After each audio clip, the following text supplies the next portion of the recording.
I want to say very honestly and transparently, obviously this is a significant shift.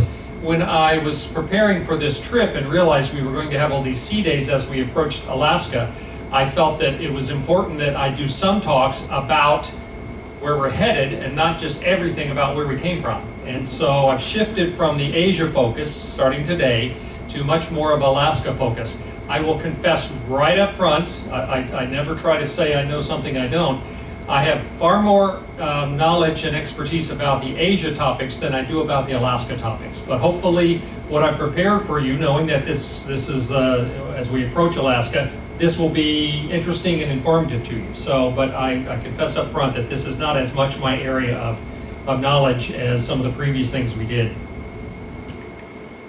We start out with the issue of where did the Eskimo or Inuit people come from? And I'll talk about those words in a minute. It's believed that 20 to 25,000 years ago, there were significant amounts of the ocean's water were bound up in glaciers, primarily in northern Canada and in Greenland. And as a result of so much of the water being frozen, the actual level of the liquid seas was down about 300 feet lower than it is today. What that meant is, while this obviously is Alaska, this is Asia, the Siberia, this green area, it's believed 20 to 25,000 years ago, and for some time after that, this was actually land. Because the seas were so much lower, it was possible to travel by land from Asia to North America or vice versa. And in fact, they believe that this was a tundra area that a lot of caribou and other animals traveled, and that in all likelihood, people began to follow these migrating animals across what was then grasslands to what is now North America. So the division of the sea between the two did not exist thousands of years ago. It's believed that native Alaskans migrated in two different major waves during that period of time. At one point, it was thought that all Native American peoples, be it the northern Alaskan, Canadian people, and all the way down to the end of South America, were all related to one another and all part of the same kind of migration. Now, because of the advent of the ability to do genetic analysis, they determined that there is a distinct difference between the Native Americans in the north and then those Native Americans that live in South America, for instance. The people we're talking about in Alaska and Canada, etc., are clearly genetically linked to the people of Mongolia. So there's a Mongolian kind of genetics, whereas that is not the case for people further south. They now have various theories about other ways in which people might have been able to get to North and South America as well, which I won't get into today because we want to concentrate on the northern area, the northwest of the United States. There are different ways that we can talk about the native Alaskans, and for that matter, native Canadians, some of the earliest of the northern tribes in Canada as well. Particularly in Alaska, some people divided up into 11 different cultures. And in those 11 cultures, there are 11 distinct languages, and there are 22 different dialects within those languages. Now, the reason that some people carve it up that way is that before the advent of genetic analysis, the only real way that they could ever determine how people descended or where people came from is because of the connection in languages, a linguistic root. And so still today, they often will refer to various language groups as being the way to track people to their original destinations. But it's also, in this case, we have 11 different languages, 22 different dialects, and so often this is carved up into 11 different cultures. And here we're only talking about the Alaska natives. Some do a little more simple version of it based on geography, and they will break it up into 5 major groups. The Aleuts, who are along the Alaskan Peninsula and the Aleutian Islands, the northern Eskimos, primarily the Inupiats, the southern Eskimos, or the Aleut, the interior Native Americans, the Athabascans, and then the southeast coastal Indians, the Tlingit and Haida and others.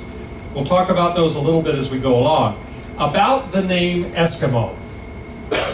Eskimo has historically been the generic term that people of European descent would use to refer to Native Americans in Alaska and Canada and even in Greenland. But in Canada and Greenland, the decision was made quite some time ago that they did not like that word because it was believed it came from a different Native American tribal word that meant eaters of raw meat. And that was considered pejorative, negative. And so therefore Canadians and Greenlanders, they stopped calling the northern natives Eskimos and started referring to them by the name Inuit, which means the people. In fact, I'm going to give you several different tribal names. They all basically mean the people, because people identify themselves as being, the center. And so Tlingit, others all refer to the same, when translated, mean the people. So Eskimo stopped being used in Canada and in Greenland.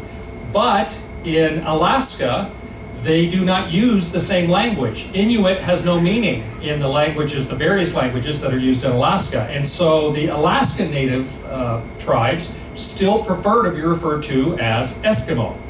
And so you get a conflict there. While to Canadians and Greenlanders, that sounds like a negative term, it would be, if you'll excuse me this reference, it'd be like calling someone a Negro. It's not necessarily as damning as some words you could use, but it's considered not positive. Whereas in Alaska, they still prefer to be called Eskimos because their language doesn't have a word, Inuit, in it. Besides which, most linguists today believe that was all based on a misunderstanding, that instead of Eskimo meaning eaters of raw meat, they believe now it was an Ojibwa word, which originally meant one who laces snowshoes, since these are all northern tribal peoples. And so since that determination, that it probably does not have such a negative meaning, the Eskimo peoples of Alaska don't have a problem with that. But there are differences in how that's perceived.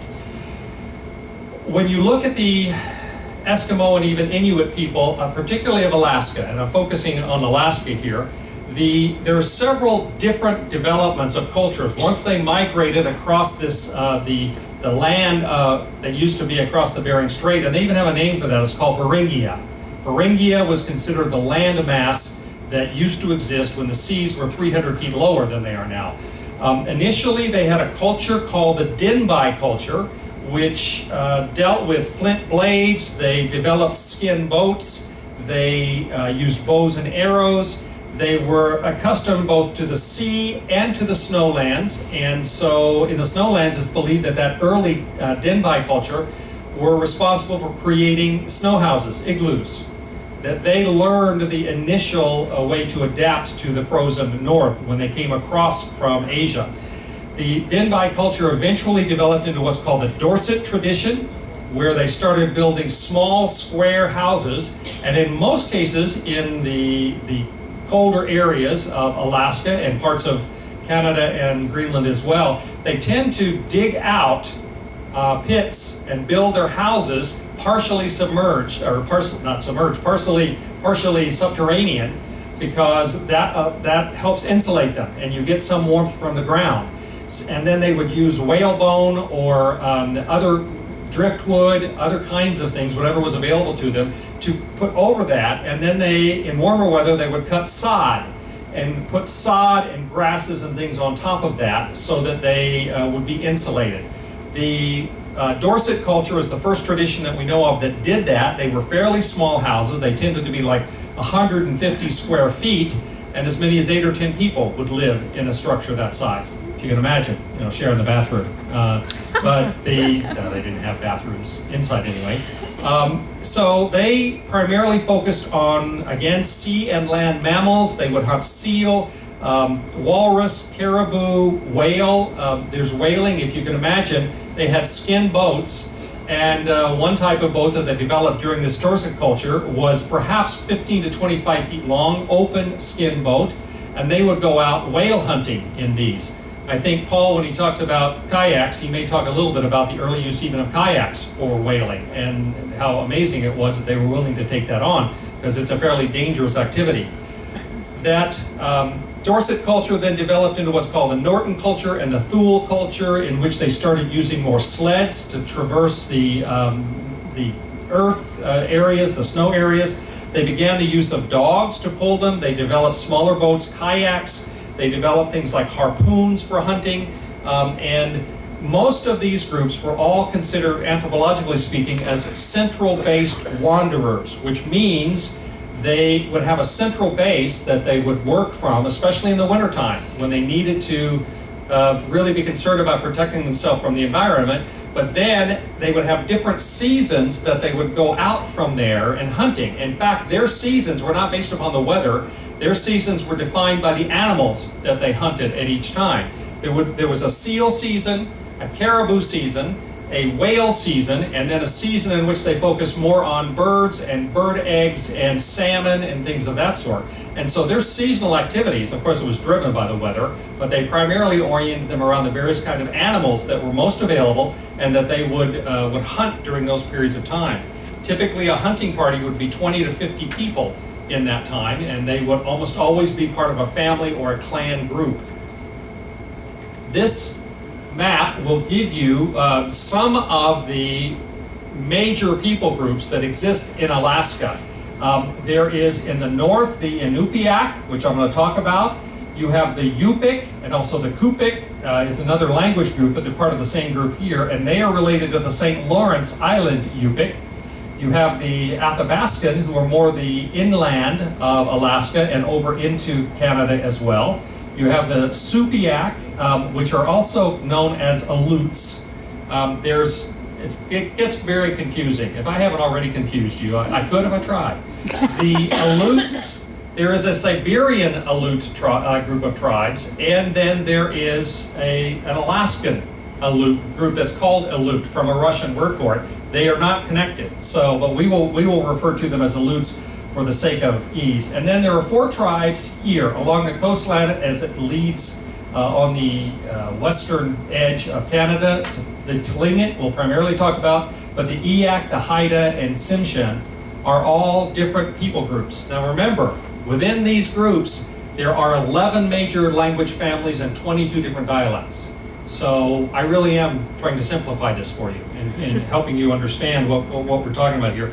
Almost every one of these has a name for themselves, or their name in their language means the people. They identify themselves as the people. They are, it's necessarily, I think, sort of ethnocentric in that regard. This is a map of the locations where the Inuit exist. In the green areas here along the coast, the Yupik and Kupik people, the Inupiaq up in here, and then across the northern part of Canada, and then to the edges of Greenland. All of the green areas here are where various groups of the Inuit people live. Now, there are only 60,000 or so Inuit in the world. They are the most widely distributed or dispersed people on the planet. They cover tens of thousands of miles, from, if you consider all of the inlets and outlets and all of that sort of thing. Most of them live in very small villages of 50 people or less. In most cases, there are some larger, but a really good sized Inuit village might be 200 people. I mean, that's saying something for most of them. Most of them still, while we have large populations of Inuit people in Alaska that is original Inuit, although they call themselves Eskimos rather than Inuit, they are the same tribal group originally as the Inuit in Canada and Greenland. There are a lot of them in Anchorage. There are quite a few in Nome, and so many of them have settled in cities, and so you have populations there. But the traditional way they lived were in villages out in the countryside, and so very small villages, typically speaking. As I say, they've been proven to be related genetically to the Mongol people, the Mongolians, and quite different genetically from other kinds of Native Americans. There's not a genetic connection between the native peoples of the far north and the peoples in like the Plains Indians and others that we might talk about.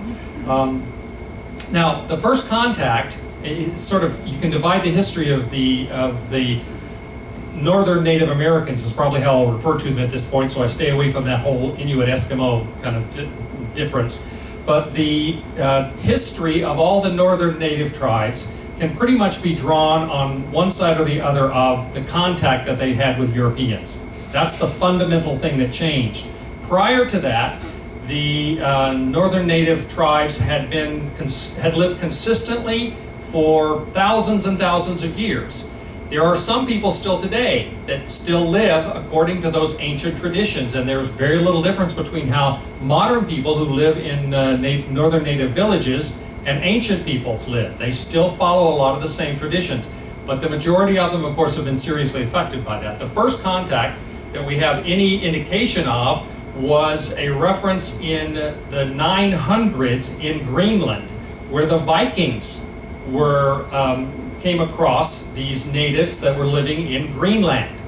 And they believe that one of the reasons why the Vikings didn't make a go of it in Greenland, they were there for several hundred years, but then finally deserted Greenland, is because they were not able to make as much of a go of it as the Inuits living in Greenland were. Then we have others that came. There were Russians that began to investigate this part of the world. They were British explorers. Most of the people who came to this part of the world were looking for the Northwest Passage.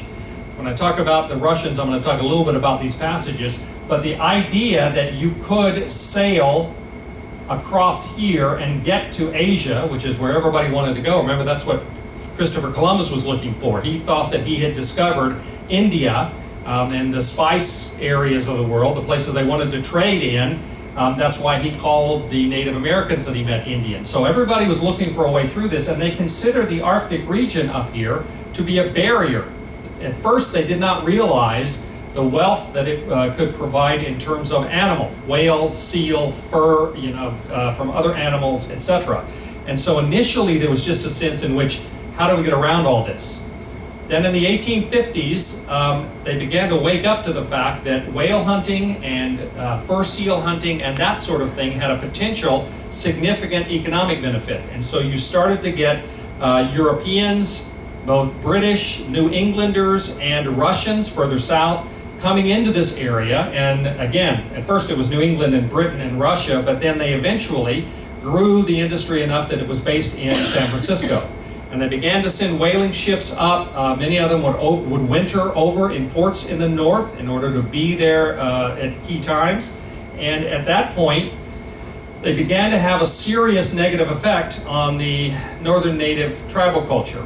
One thing that happened is they introduced diseases, which was always a problem whenever Europeans or Westerners first met with native peoples, is they had no immunity to measles and influenza and various other things. And so there were significant drops. In fact, the Alaskan Inuit people suffered a 90% drop in population because of diseases. They have since recovered from that, but that was a huge problem. It was also a problem because the Westerners were so aggressive in trying to take advantage of the resources that the whaling populations diminished, the caribou herds were much less, and so the Inuit really lost out a lot of what they had depended upon. And the Native American peoples also had a very strong tradition of a trading network. The various native tribes that lived along the coastline took advantage of much of the things they could do from the coast, and they would trade with those that were further inland. There would be a network of various trading meetings that they would have, trade fairs. Well, once ships started showing up and started moving things by ship, then that sort of caved in the whole native effort to try to trade with one another, because these ships could carry large quantities of things, and they started introducing products that people, iron and other things that the native tribes wanted, and so it fundamentally changed. And then, as if that wasn't bad enough, the ships from San Francisco introduced whiskey to the native tribes of the north, and that really led to a morale decline, some crises in some of the villages and things of that sort. I haven't researched this, but I know that there are some peoples, some southern Native Americans, that is from the lower 48, their genetics, their biology does not allow them to process alcohol in the same way. They're not able to get it out of their system, and so it has a much harsher effect. Very much less alcohol will have a much more dire effect. I'm thinking, I don't know this for a fact, that probably was the same case with those that Native Americans in Alaska and those other areas once alcohol was introduced. Then in 1967, the United States purchased Alaska and all the way down the coast. These areas, the Inner Passage that belong to the U.S. now, all of this belonged to Russia at one point. And so it was all purchased in 1867, and that led to an increase even further in whaling, in fur trade, and further destruction of the sort of way of life that the people there. To a great extent, there has been a renewed interest in maintaining that culture, and so they've recovered in many ways. But one of the results of it is that the 40% of the Alaskan Native Americans now do live in cities. They're in Anchorage, Nome, Barrow, and other large cities. So 60% of them still live in the countryside in much the way that they had lived for generations. This is an image of an Inupiat family. They are of the Inuit, although they would consider themselves Eskimos because of the fact that in Alaska, they occupy the northern region of Alaska, this orange section, if you can see that there. They are related, the Inupiaq are related to the St. Lawrence Island Yupik, and in their language, Yupik means real people. They live in an extreme climate. As you can well imagine, the northern coast of Alaska is quite extreme, and yet they have for centuries and centuries developed the ability to live there. In fact, I'm going to talk about Arctic exploration in one of my talks, and one of the things is that the early explorers to both the North Pole and the South Pole suffered horribly because they were trying to wear woolen clothing and things of that sort. It wasn't until they started learning from people like this how you do preserve bodily warmth and how you can build ice dwellings or pit dwellings, that sort of thing. It wasn't until they started taking after the Arctic tribal groups that they had any success at all in exploring these frozen regions, because they have figured that out. These Inupiaq people are hunters-gatherers. They tend to live in small groups of between 20 and 200. As I say, 200 is a large village.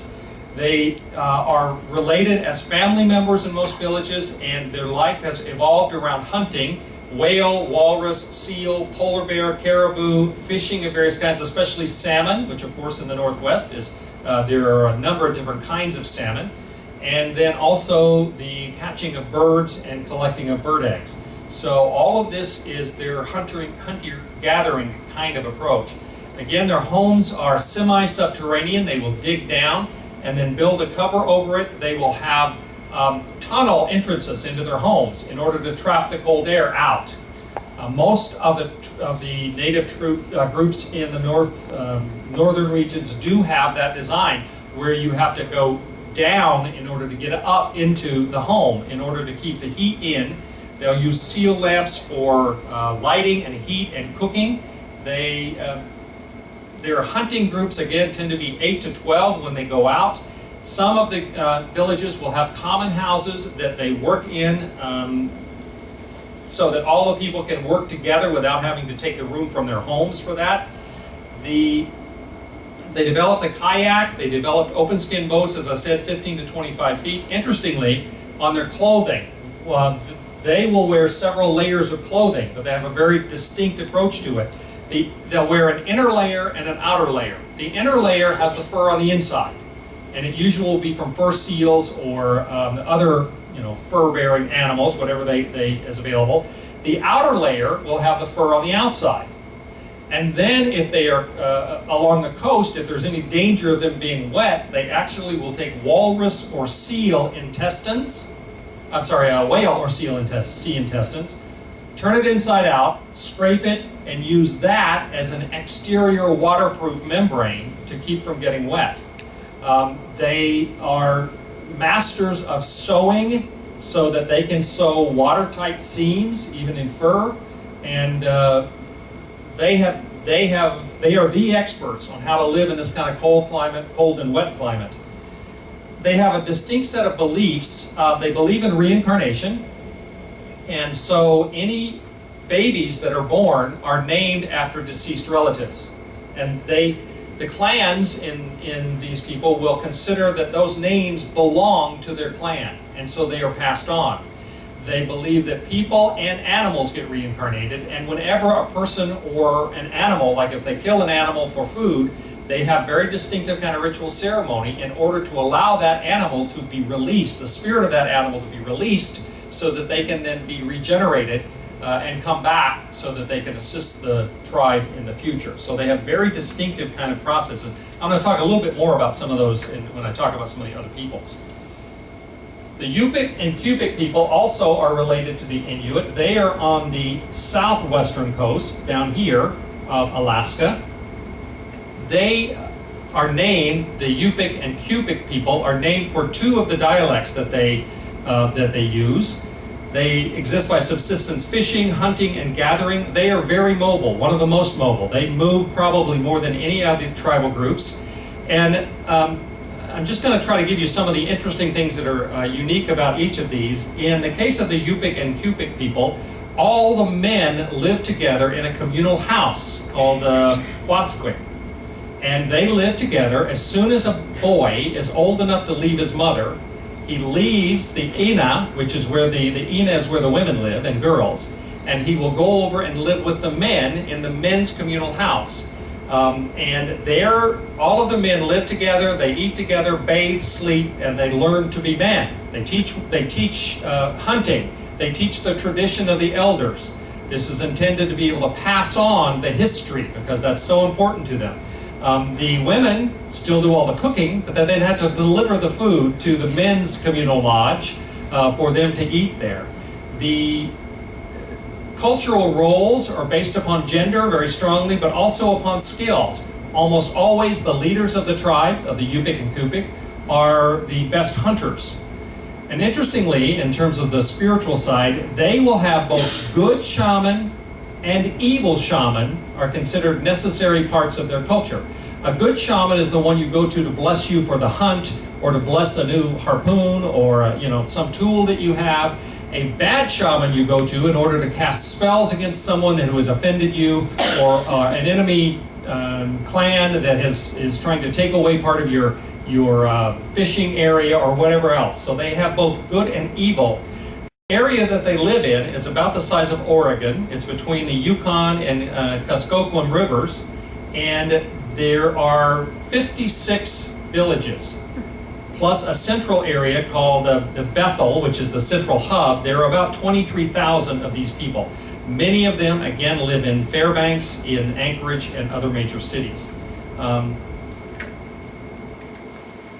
We then talk about one of the largest land areas is the land of the Athabascan people, who, the thing I was struck by as I'm researching this is how beautiful they are. I mean, the Athabascan women are extraordinary golden skin. They also are well known for the clothing that they design.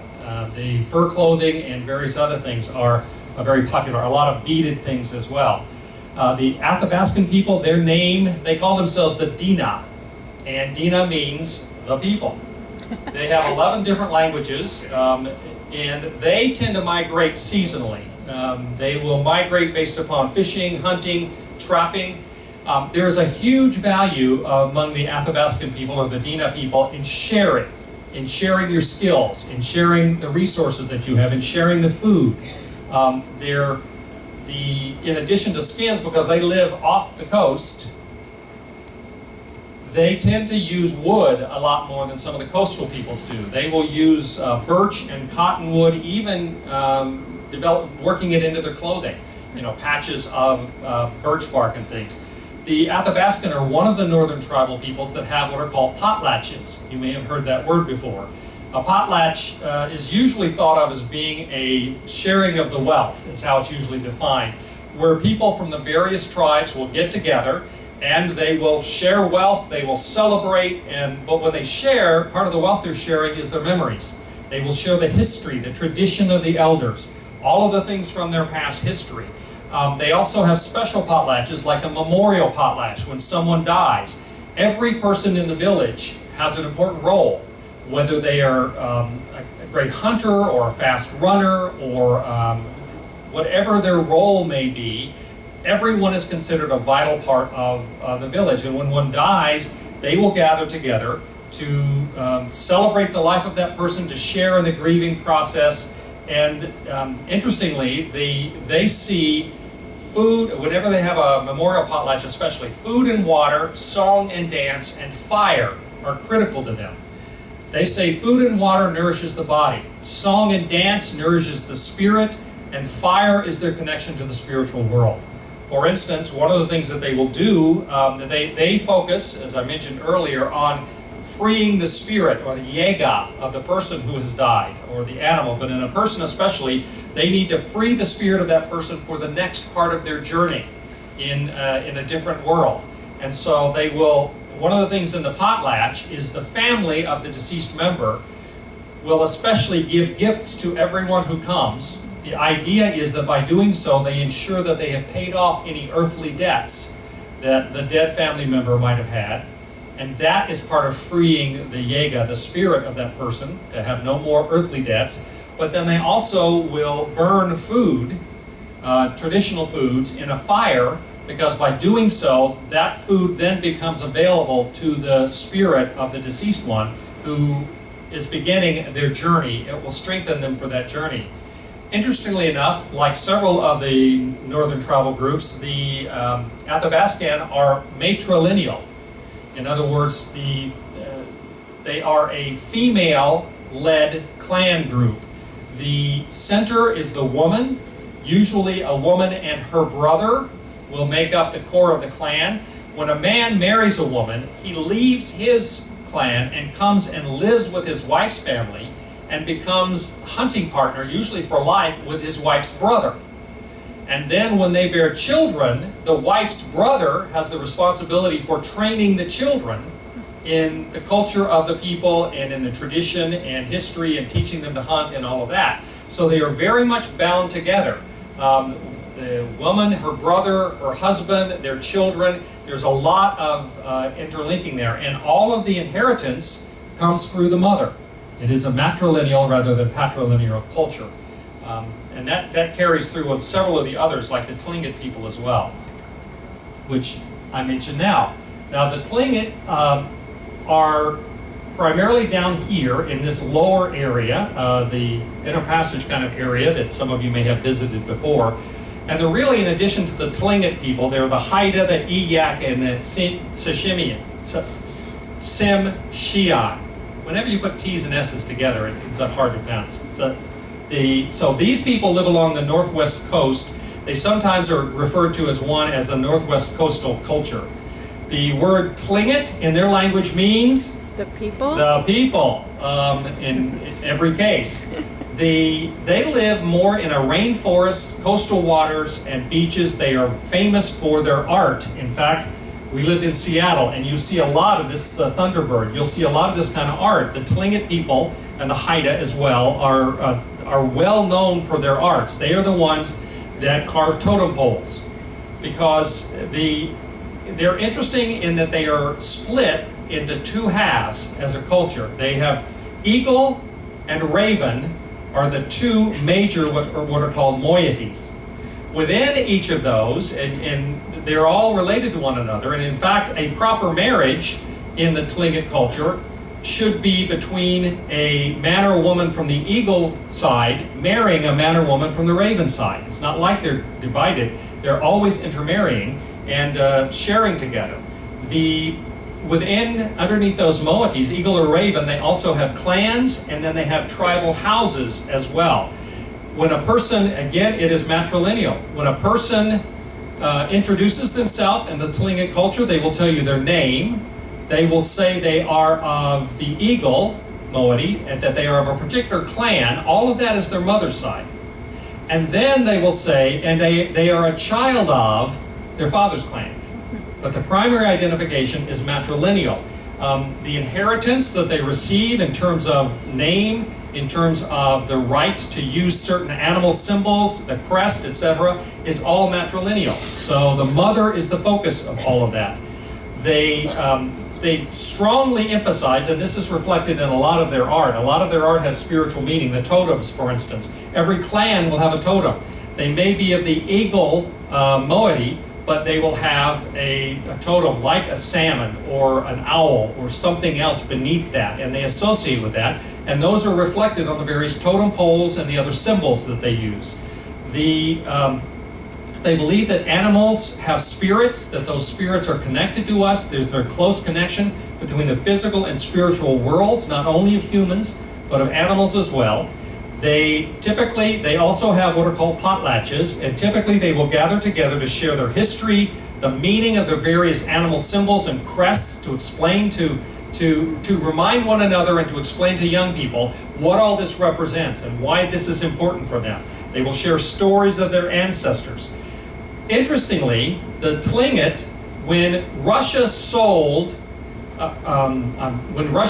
Alaska to the United States in 1867, the elders of the Tlingit people got together and said, should we declare war against America? They just bought our land. Nobody asked us about this. They decided that it would not work for them to go to war. They simply weren't big enough to fight the United States. So they sued them. This suit lasted 100 years. In 1971, this is between 1867 and 1971, the U.S. courts awarded the Tlingit people a $7 million settlement for their lands. And that was turned over to, not to the tribal peoples directly, but to corporations that are jointly owned by the Tlingit people. And they manage that money now. But they were successful after a 100-year lawsuit of getting $7 million out of the United States. So, good on them. The next people I would mention are the Aleutiq, or sometimes referred to as the Aleut. This was a Russian word, Aleut or Aleutian. It was a Russian word that got translated. This is different. You'll notice that they do live along these Aleutian Islands and the southern part, like the Kenai Peninsula down in here, but they are different than the Siberian Aleuts. And I can't explain it any more than that. I mean, it's just, there's so many different languages involved here that things get very confusing. The Aleutiq were heavily influenced by Russia because Russia controlled all this. Virtually every Aleutiq village will have a Russian Orthodox Church in it, and the Russian Orthodox Church is the center of a lot of their culture now.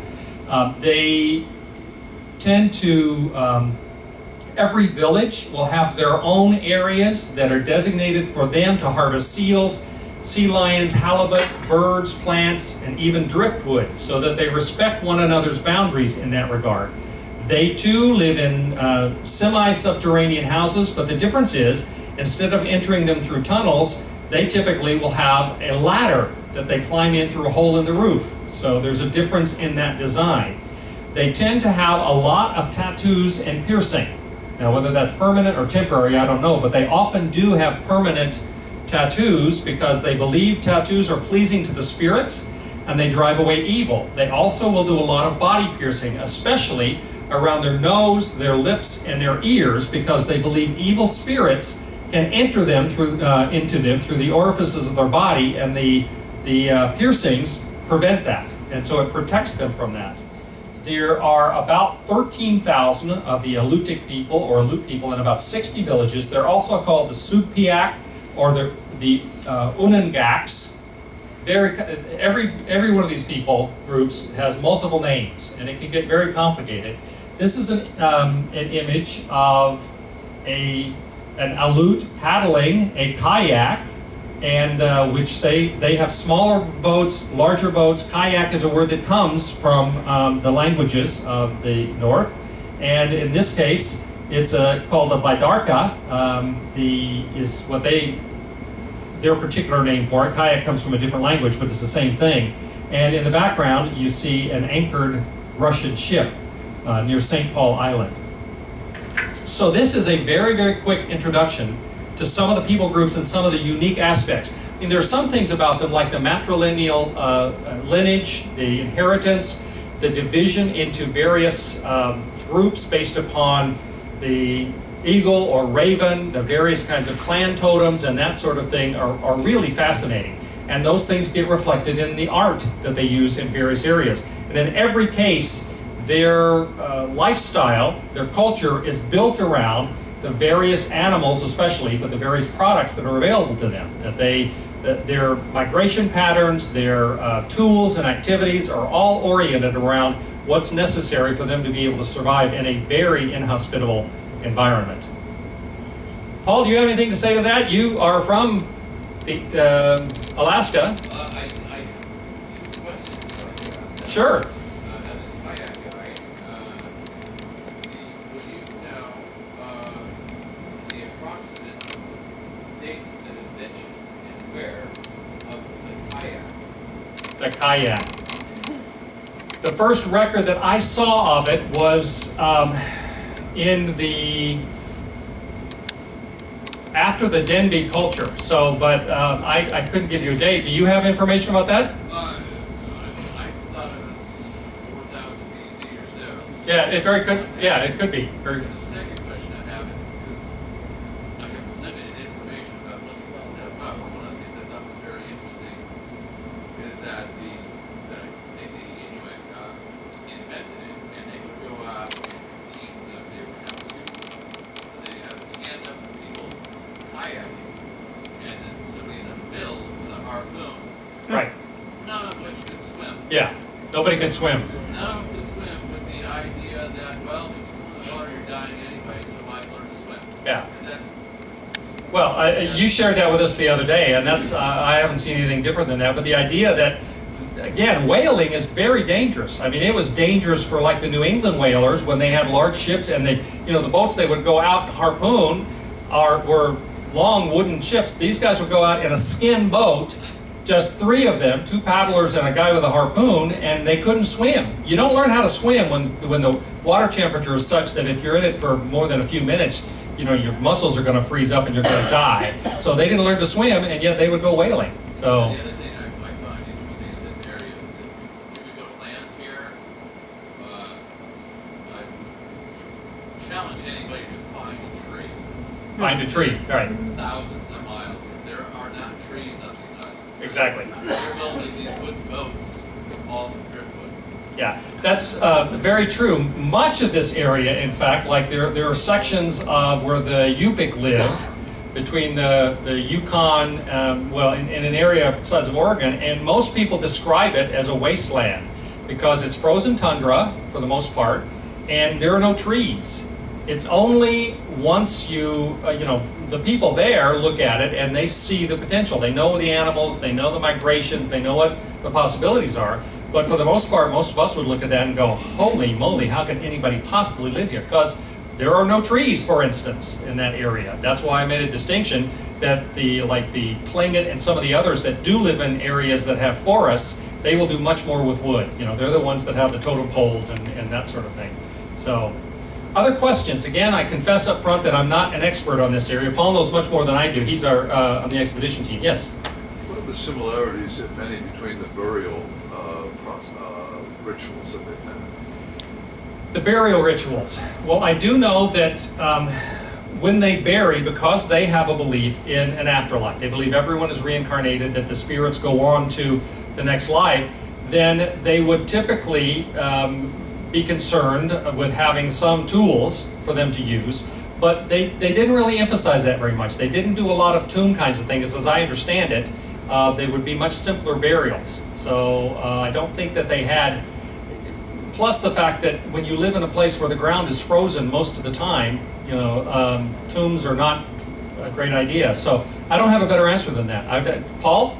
I can respond to that. Please. In some way, it's not exactly an answer to your question, but oftentimes, let's say it's winter time and you have minimal resources, and you've got some old people around, they might just wander off. Yeah, right. So. Only so many of you are going to survive the winter on X amount of food. Right. They might just So in some of these groups, and I think this is true in the lower 48 as well with some native tribes, because there's limited resources, when people get to a certain age or if they're ill, they will just wander off the village and die apart from everyone in order not to be able to take up resources that others would have. But I know the celebrations after death, a little bit about that, but I don't know a lot about the burial kinds of things. Yes? while we were in Japan, and I believe you were with us on this side tour, the group of natives that were up in the upper northern part of Japan Right. seem to have a similar background to the Inuit or Eskimo or Native Americans with the totem pole and the hunting aspect. Are they related in any way? Yeah, the question is, and I was struck by the same thing. Again, we lived in Seattle, so I know something of the Northwest. This Northeast, the Ainu people in Hokkaido, we went there and there were totem poles. There were art that looked very much like the Thunderbird and various other kinds of things. The buildings even reminded me of some of the Native American structures in the Northwest. I was struck by the same thing. Now, recognizing that probably there was some common heritage from those people, because the Ainu are not native Japanese. They are a different ethnic group than the Japanese from further down. And because of where they're located, they very likely would have been more affected by the Mongolian, because the connection on the north side from Siberia, Mongolia. So it's very possible that they would have had some of the same kinds of roots, because I was struck by the same thing. They had totem poles, they had animal carvings, painting. It looked very, very much like what you see in the Northwest. I don't know that for a fact, but it's very possible, and it sort of makes sense where they are. So, thank you all very much.